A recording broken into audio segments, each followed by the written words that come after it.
Bom, gente, boa noite. Estão me escutando direitinho? Ou tem que aumentar o som?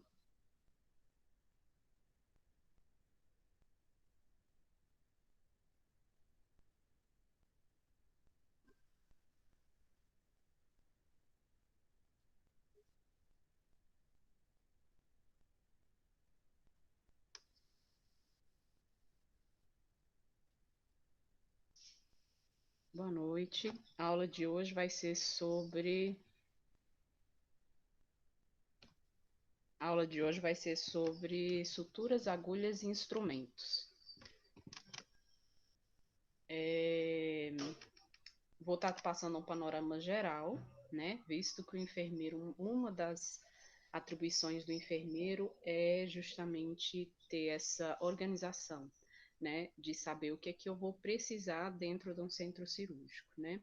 Aqui são detalhes e aí a gente vai comentando conforme vão aparecendo dúvidas, se caso ocorrer, tá?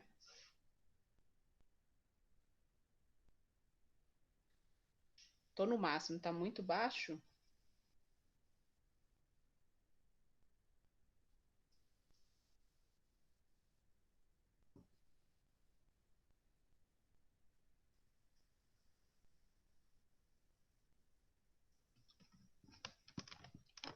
Bom, vou dar seguimento. Se estiver muito baixo, eu tiro o fone, tá bom? Então, para a gente iniciar com os conceitos, nós temos dois conceitos, suturas e ligadura, né? Quando a gente fala o termo sutura, ele abrange todos os materiais utilizados para costurar aquele tecido e manter, então, a,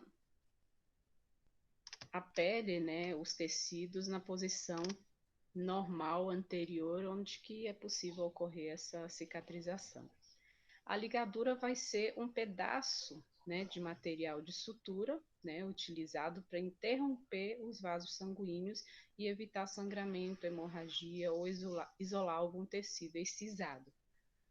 Então, nesse caso, a gente tem como exemplo o próprio fio de sutura, os grampos, né, que são os materiais propriamente ditos. Então, dentro desses materiais de sutura, o que é ideal para uma sutura apresentar, né? Ela tem várias características. Então, ela pode ser absorvível, não absorvível. Ela tem uma força, tem que ter uma força têncil para impedir o rompimento precoce daquela sutura. Ela pode ser monofilamentar e multifilamentar. Tem que haver uma facilidade para o cirurgião conseguir dar aquele nó, né? E a reatividade tissular, que é muito importante e que a gente vai ver que muda de acordo com a classificação da sutura em si, se ela é absorvível ou não absorvível. Reatividade vai ser a reação local daquele tecido. E isso muitas vezes pode gerar até uma inflamação que se prolonga por um bom tempo devido ao quê? À sutura, né, no caso ao fio que foi utilizado. E esse material de sutura, ele precisa ter algumas características. A gente didaticamente divide eles em características físicas, manuseio, características de manuseio e características da reação tecidual. Nas características físicas, envolve a capilaridade, o diâmetro, a força de tensão, a força do nó, a elasticidade e a memória. O fio ele não pode ter muita elasticidade nem muita memória. Eles têm que ter na medida certa para que o nó permaneça naquele local sem se desfazer antes do previsto para aquela cicatrização, né?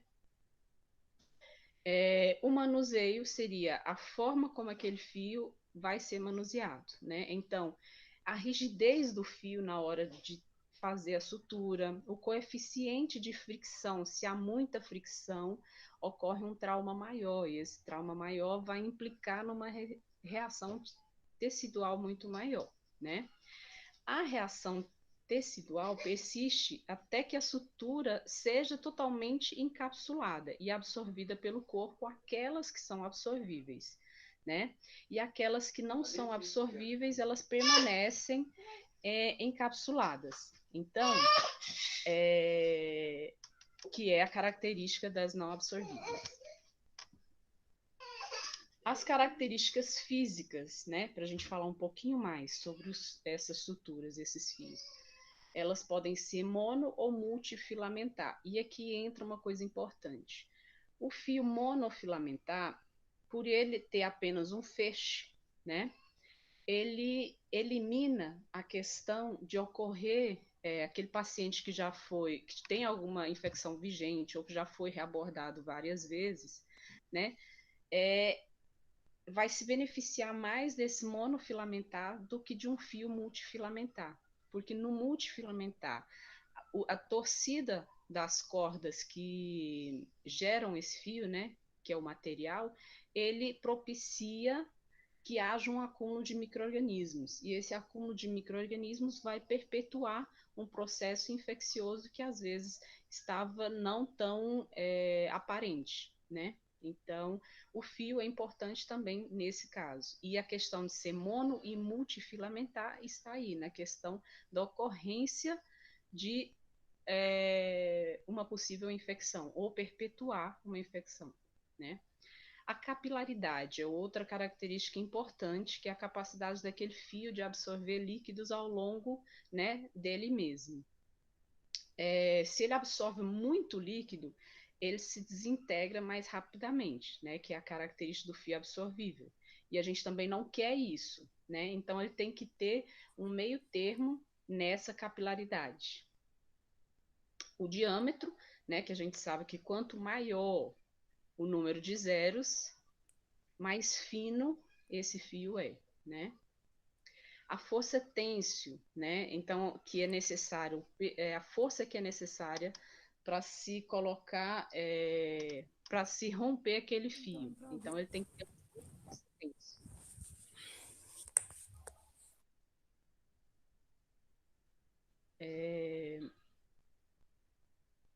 A força do nó, né? Qual é a força que é necessária para que o nó deslize e seja possível fazer vários desses nós ao longo do procedimento, né? E também não pode ser um fio que o nó se desfaça facilmente, seja tão deslizante que ocorra o desfazer desse nó, né? Como é o caso do nylon, né? Que ele é o grande problema do nylon é que o nó ele se desprende muito facilmente. Então, para ter um nó adequado, muitas vezes é feito mais que um nó, né? Para garantir que ele não vai se desprender. Elasticidade, a capacidade, né, de recuperar a forma após o estiramento, a memória que vai envolver se ele consegue permanecer na forma em que ele foi colocado, né? E isso ajuda a manter aquele nó bem situado. E aí, quando a gente fala dos tipos de material de sutura, a gente divide em absorvível, né, igual eu já falei, e não absorvíveis. E aí a gente vai entrar em outras características deles. Aqui eu coloquei só de curiosidade para que vocês vejam que quando a gente está falando dos fios absorvíveis de origem vegetal, absorvíveis de origem sintética, é, eles, eles vão ter vários diâmetros.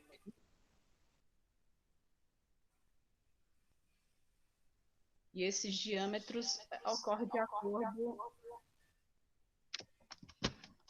com a capacidade de cada fio, né?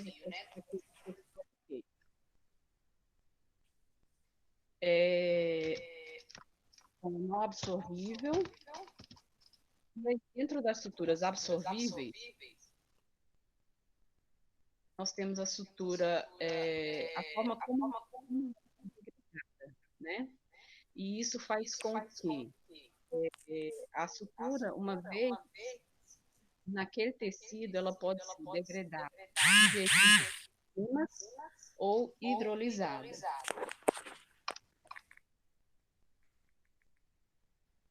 Só desativar aqui um som que está me atrapalhando. E essa forma de absorção, né, ela vai interferir muito no tipo de tecido que a gente está usando esse fio, né, que o cirurgião vai estar usando esse fio, né. Então, ela pode ser degradada através de enzimas ou pelos líquidos mesmo corporais, tá? E assim é possível dar um tempo àquele tecido para que ele ocorra o processo de cicatrização.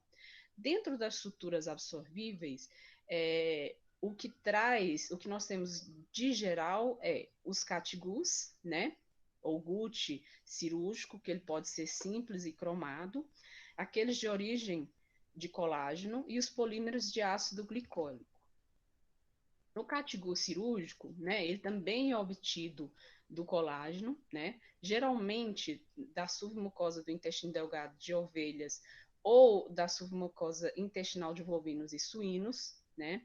Ele é diferenciado pelo acréscimo dos sais de cromo, né, então nós temos aquelas fitas não tratadas, elas vão ser original é o catigu simples, né? E as tratadas com cromo vão ser as cromadas. O que essa cromatização vai fazer nesse fio? Ela vai permitir que o degradamento daquele fio ele se torne mais lento, né? E aí há um tempo maior para aquele tecido cicatrizar adequadamente, né? Sem que haja uma deiscência daquele tecido por uma absorção precoce do, do fio de sutura. A absorção ocorre geralmente pela digestão de enzimas teciduais, no caso do catgut cirúrgico, porque ele é de origem animal. Então, aqueles fios que forem de origem animal, eles vão ter, então, essa característica de ter uma ação pelas enzimas teciduais. Na absorção, ela vai ter influência em alguns tipos de tecido diferentes. O catigu, ele tem uma característica maior na absorção em membranas serosas e mucosas. Então, ele vai ser absorvido mais facilmente nesses locais, né? Geralmente, para manter a sua flexibilidade do fio e manter ele viável, ele vem embebido numa primeira embalagem, né? Que tem uma solução alcoólica que favorece essa flexibilidade e uma segunda embalagem estéreo seca, né? Todo ele estéreo, obviamente. A sutura de colágeno, né? Elas advêm do tendão bovino. São tratadas e purificadas e processadas em formas de feixes, né? E são superiores ao catigu. Geralmente elas são usadas na oftalmologia, né? Aqui eu coloquei só um resumo de cada fio e a característica e o tipo de absorção, né? Eu vou passar rapidamente, mas é importante que depois, quando eu mandar a aula, vocês se atentem a isso. Por que é importante vocês conhecerem os fios? Porque faz parte da organização. Eu tenho que saber para que serve aquele fio, para que eu entenda por que aquele material está ali, né? Então, no catigu simples, ele tem o catigu, tanto simples quanto cromado, eles têm essa característica de serem monofilamentar, que é um ponto positivo, né? E o cromado associado, então, a esses sais de cromo. E aí, o tempo de absorção que demora o simples é de 3 a 4 semanas, né? E que começa a perder já bastante resistência. Já o catigu cromado após 5 semanas, então ele dá um up maior de tempo para que aquele tecido consiga cicatrizar. Poliglactina 910, ela é multifilamentar, né? Embora ela seja sintética, mas é multifilamentar, o que é um ponto que não agrada muito o cirurgião, tá?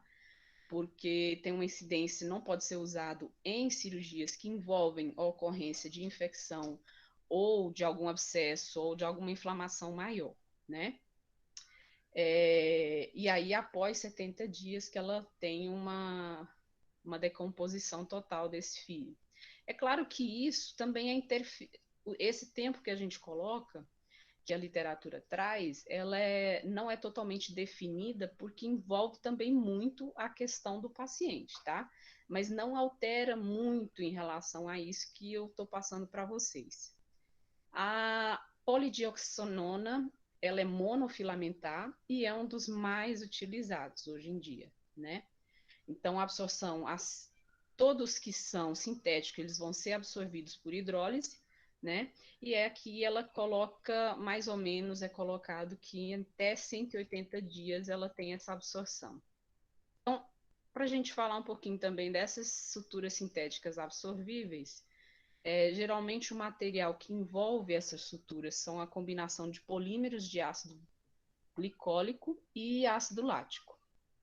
E aí a gente tem os exemplos do Vicryl, do Dexon, do Polisorb, né? E eles apresentam características favoráveis de manter, né, essa aproximação de tecidos bem firme, sem uma boa força têncil durante as 3 primeiras semanas.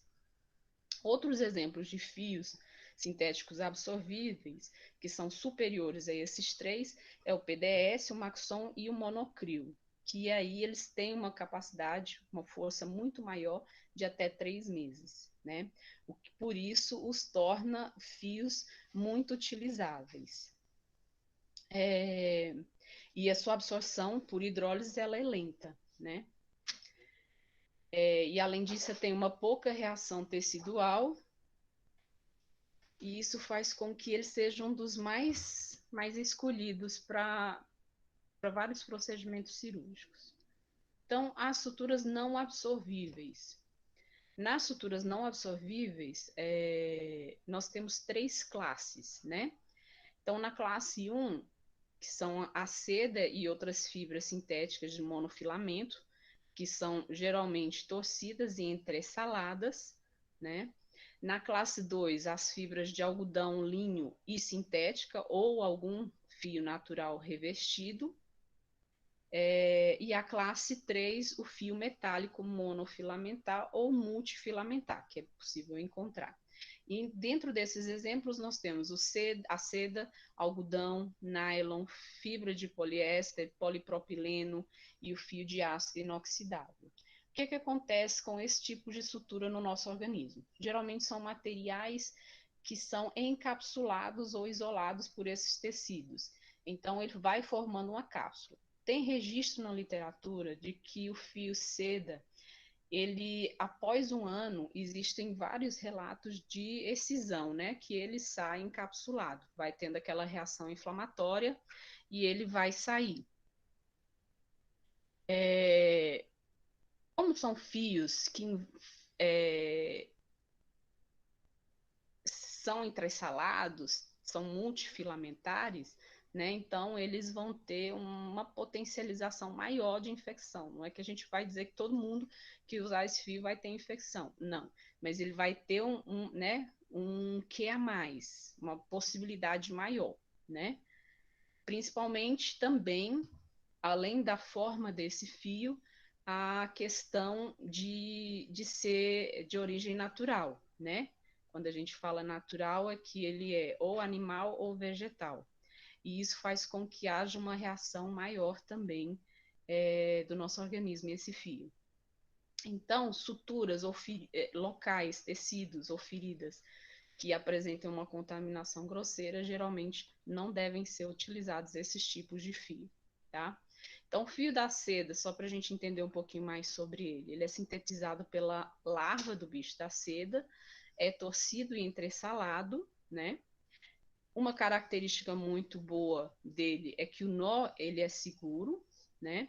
E como eu já falei, a perda da sua força após um ano pode fazer com que ele migre através da cicatriz e expulse, né?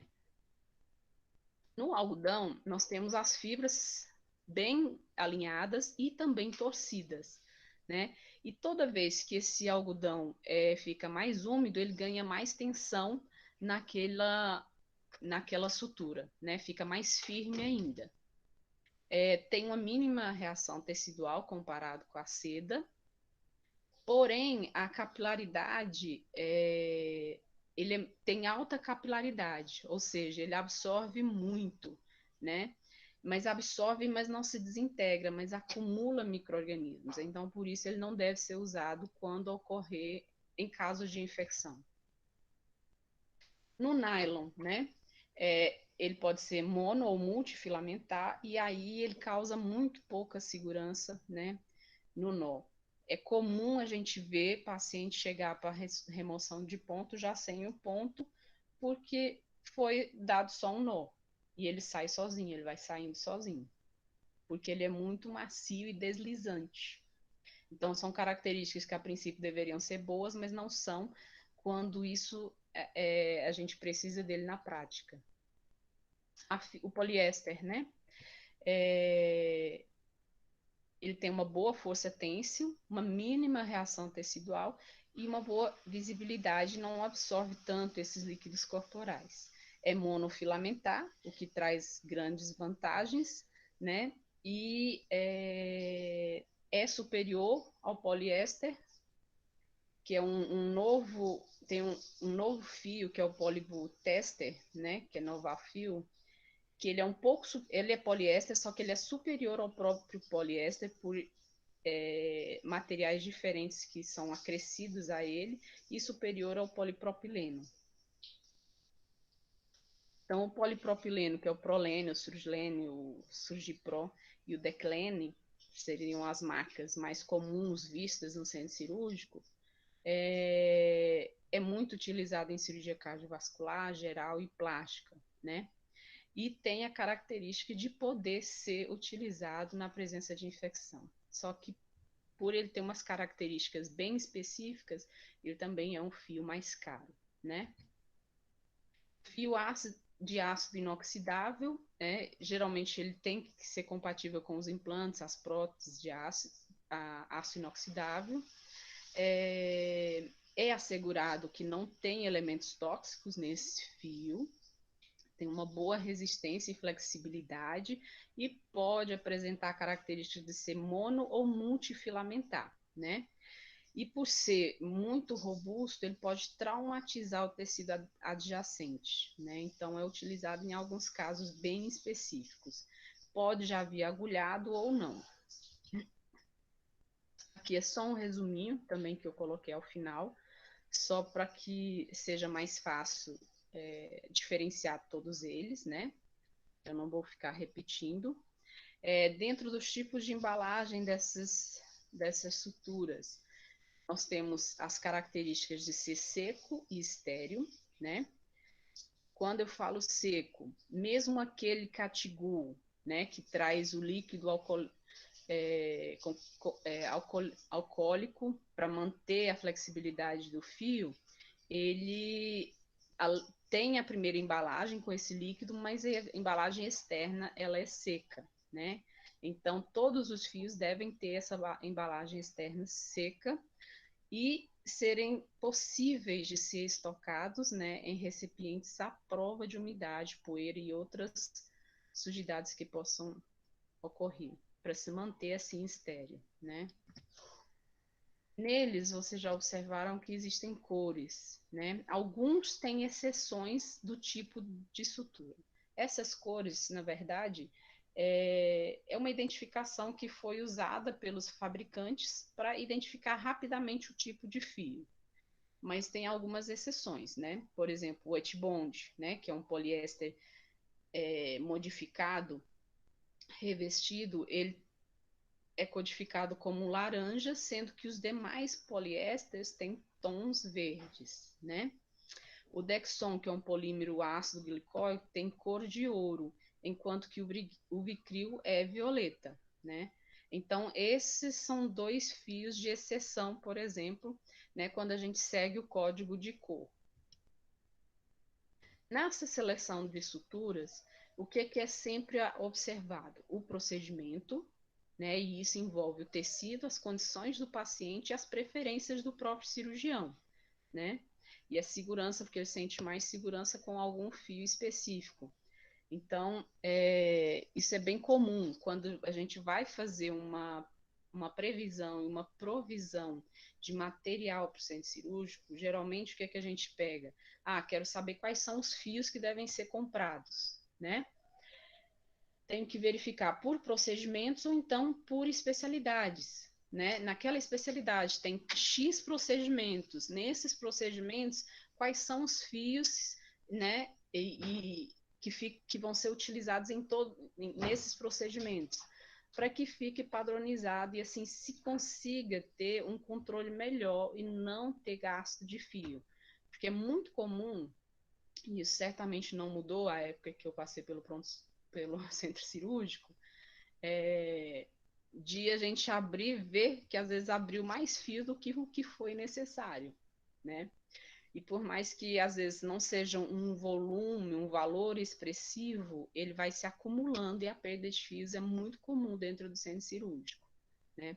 Então, por isso, grandes centros cirúrgicos, eles adotam essas formas de controlar, né? Sendo ele por procedimentos, estar dentro de sala e orientar também as equipes a que seja aberto conforme a necessidade, né? A seleção da sutura também envolve, então, essa questão das cores. Eu coloquei esse quadro só para que vocês lembrem mesmo das cores e qual é o tipo do fio. É uma questão mesmo só de, não vou ficar passando, mas é uma questão só de conhecimento, né? De ter uma consulta rápida. Aí, dentro da questão de suturas, vem a questão da homeostase, né? Que geralmente ela é realizada por esses materiais de sutura, dispositivos eletrocirúrgicos, laser ou outros agentes químicos, né? Dentro desses métodos que são utilizados, a gente utiliza muito a ligadura por fios e a ligadura por clipes, né? Nos tipos de clipes, hoje a gente também já tem os clipes de material absorvível ou então os clipes metálicos, né? De Cushing e Fraser. Nesses casos de grampear a pele, a gente usa muito pouco isso aqui no Brasil, né? Mas lá fora é muito comum a gente ver cirurgias com grampeamento de pele. Qual é a diferença? Geralmente é só para a rapidez do tempo cirúrgico, né? Então o grampo ele vem para ajudar muito nisso, né? Mas quando o grampo está na pele, aí é uma necessidade de que se tenha o removedor desses grampos, tá? Outra forma de ter essa hemostase é o uso de fitas adesivas, que também já tem um avanço maior, mas o custo delas ainda inviabiliza, né, o uso corriqueiro, digamos assim, né?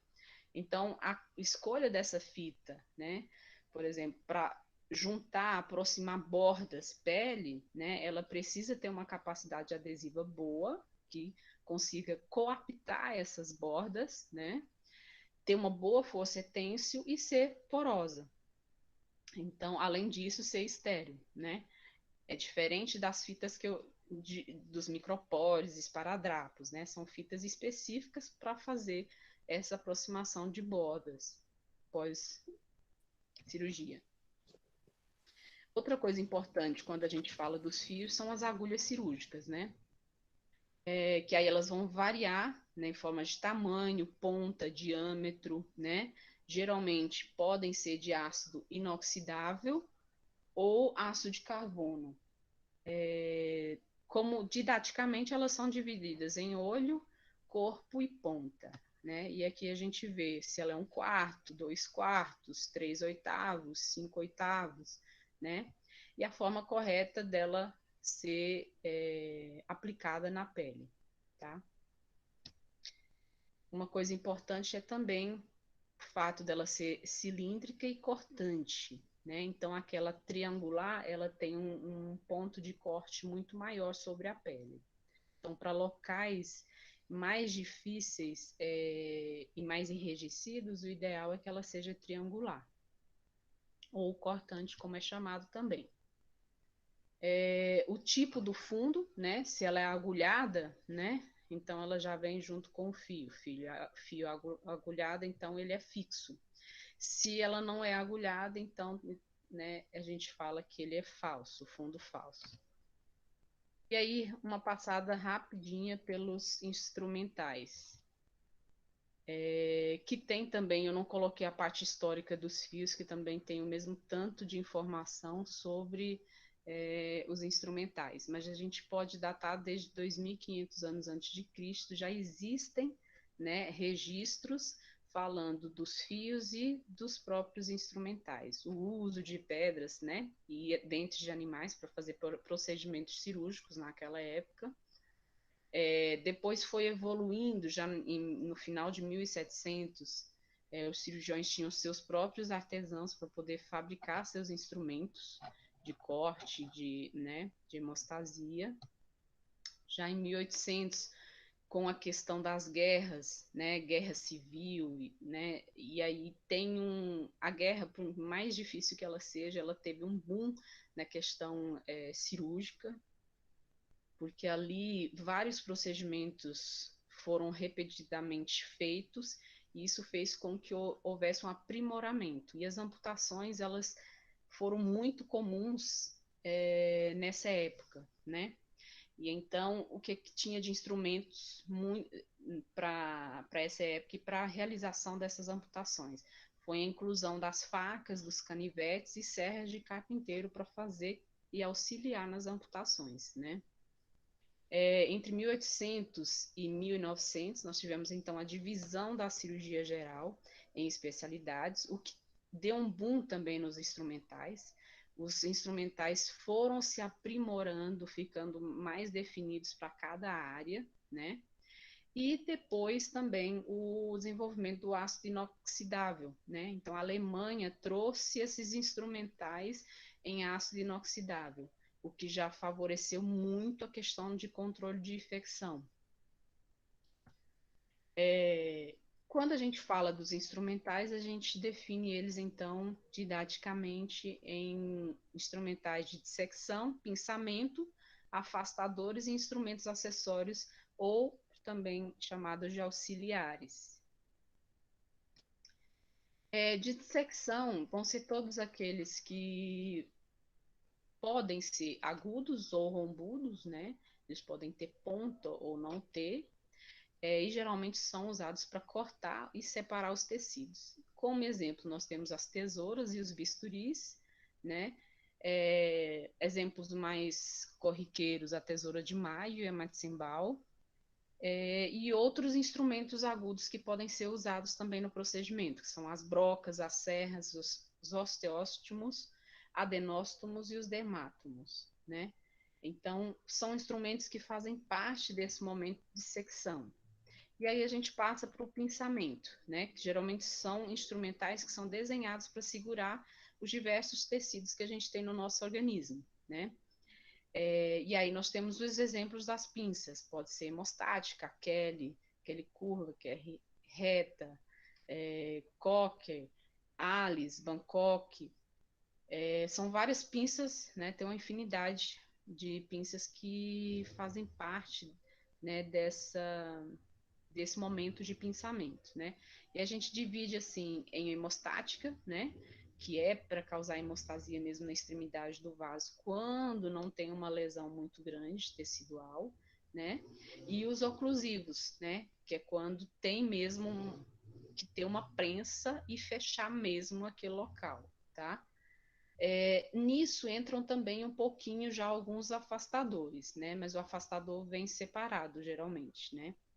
Esses afastadores eles vão ser usados o quê? Para retrair o tecido, né? E geralmente para ajudar essa retração, a gente tem então esses dentes específicos ou garras, né? Para poder favorecer esse afastamento. Então, nos afastadores, eu coloquei o exemplo do Farabeuf, mas tem outros, né? Ele, em todas as bandejas, ele vai estar praticamente. Podemos chamá-lo também de fórceps, né? Os mais comuns, é claro que esse é um modelo mais simples, mas tem outros modelos onde tem mola e tem duas hastes, né, para afastar. Tem aqueles que precisam do auxiliar para segurar, e tem aquele que ele já fica estabilizado, mantendo o campo aberto, sem precisar do auxiliar cirúrgico, né? Podem ter dentes ou não, né? E permite, então, o quê? A boa exposição do campo operatório para que seja realizado aquele procedimento. Nos instrumentos auxiliares vão ser todos aqueles que fazem parte de outros momentos que auxiliam, como as pontas do aspirador, tubos de sucção, de irrigadores, aspiradores, dispositivos eletrocirúrgicos, sondas, dilatadores, martelos, é, e entre outros, né? Dependendo do procedimento cirúrgico, nós vamos ter vários auxiliares, instrumentos auxiliares. Bem rapidinho, não gosto de dar aula longa, mas essas são as referências que eu utilizei só para fazer esse feixe de slides, tá? Não usei só o Alexander, porque tem uma gama de outras coisas que a gente precisa também se fundamentar. Por hoje é só, mas eu estou aberta a questionamentos, tá? Se alguém tiver alguma dúvida, pode abrir para esclarecer essa dúvida. Geralmente nunca ninguém tem dúvida. Eu vou parar de gravar, tá?